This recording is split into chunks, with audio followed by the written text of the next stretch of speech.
Hello everyone, and welcome back to the third episode of Bardic Inspiration's Campaign Stew. I'm Matthew, and this series will use the power of artificial intelligence to help us all engage with new and creative ideas to generate plot points for your next Dungeons & Dragons or other RPG campaigns. With the help of our friend Chronicle, brought here from the forges of creation themselves, we bring you generated plot points to draw inspiration from as we reshape and mold them into usable plot hooks for your game at home. So everyone, say hello to Chronicle and let's get started. Hello, I am Chronicle, your guide to a fountain of unlimited knowledge. Within my data storage lies countless stories of heroism, betrayal, and mystery. Allow us to begin. Thank you, Chronicle. I just received our first story for today. Remember, we'll be trying to create a campaign hook that you can use for your group of nerds at home. So listen carefully to these excerpts that Chronicle has given us and think of how differently you could run a campaign or write a story based on these ideas. Let's begin. A hero shunned for turning against his people awaits his fate while locked away in the castle's dungeon. While the common folk hurl insults and curses, sure of his crimes, the hero knows that they do not understand. All is not as it seems. Adric is innocent, but the king sees the situation differently. The king has had a change of heart. His son was slain by Adric, and he wants revenge. After an attempt to persuade him failed, he decides to punish the hero himself. The king brings out his most dangerous weapon, a magical sword forged in dark times. However, this time, instead of slaying the hero with a single blow, he must be defeated over and over again until there are no pieces left. Through the first round of this torture, Adric swears by his holy vow that he must strike down evil wherever it stands. Could King Errol's son truly have been corrupted? Here we have a mystery for your adventurers to help uncover. Adric seems like a paladin, a renowned one at that. So why would the people be so quick to turn against him? Well, when you're accused of killing the king's son, things can escalate quickly. King Errol has a right to be angry, but I can't help but notice the verbiage here. He wields a dangerous magical sword forged in dark times. That doesn't sound too good. Could Adric be right? Maybe it's more than just the king's son that has fallen into darkness. Of course, Adric could also be the evil champion that the people assume he is. What makes the story more interesting to you? I think I have an idea where I'd like to take this story, but let's check in with Chronicle to see what more we can add here. I believe the king's son simply f***ed around and found out. Allow me to enhance this story for you. Yeah, that's exactly what it sounds like to me, but let's continue. In the following weeks, the crown announces a miracle. The gods have restored Prince Volstrad to life, allowing Adric to face his accuser. It's a solemn day, as the court prepares for trial. Expecting Volstrad to testify against the man who struck him down, the court is disturbed by the appearance of the late prince. His eyes glow with a vibrant green energy. A grin creeps across his face. Without saying a word, it's clear that Adric had been right. But what could he possibly do about that now? Volstrad steps down into the main chamber of the courtroom, walking slowly toward Adric and the king. He looks like the same boy he used to be, yet so sinister as well.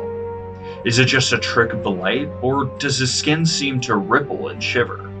His hair flutters behind him as if he were standing in a wind tunnel. With a wave of his hand, he summons a powerful gust of wind, blowing the court's finest robes back from their shoulders. I am no demon, Volstrad tells the court.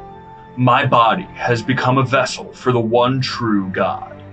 Everyone turns to look at the throne. There sits Errol, the life draining from his face as a single tear rolls down his cheek. Wow, talk about escalating quickly. You're getting pretty dark here, Chronicle. I hope that isn't a sign of anything. Anyway, let's talk about this section. The prince was thought to be dead, but now stands before the people. It's obvious that he came back much different. But he also came back with a plan. Was he meaning for this to happen? Did he have a secret patron this entire time? Who is that patron? And what do they want? It also seems like King Errol wasn't aware of this descent his son had made into darkness, based on the descriptive text. If this section had been a scene described in your campaign, it's likely that this is the moment your party would spring into battle. Chaos is very likely to ensue from this point onward. So with us now understanding the party's action at the end of this story, let's develop some threads the party could uncover throughout this plot. Chronicle, what do you have in mind on Prince Volstrad? I see you were surprised about a prince becoming an unbearable nightmare. Maybe I should temper my expectations for you. Anyway, here is your last excerpt for today. Thanks, Chronicle. Anyway, Volstrad imagines himself on his throne with an eager look in his eyes, his fingers caressing the ancient metal as if it were some sort of precious stone. He sees himself surrounded by his loyal subjects who bow before him, their heads lowered out of respect. They wait patiently for any word or command from their new king. And then he remembers that they're not really there.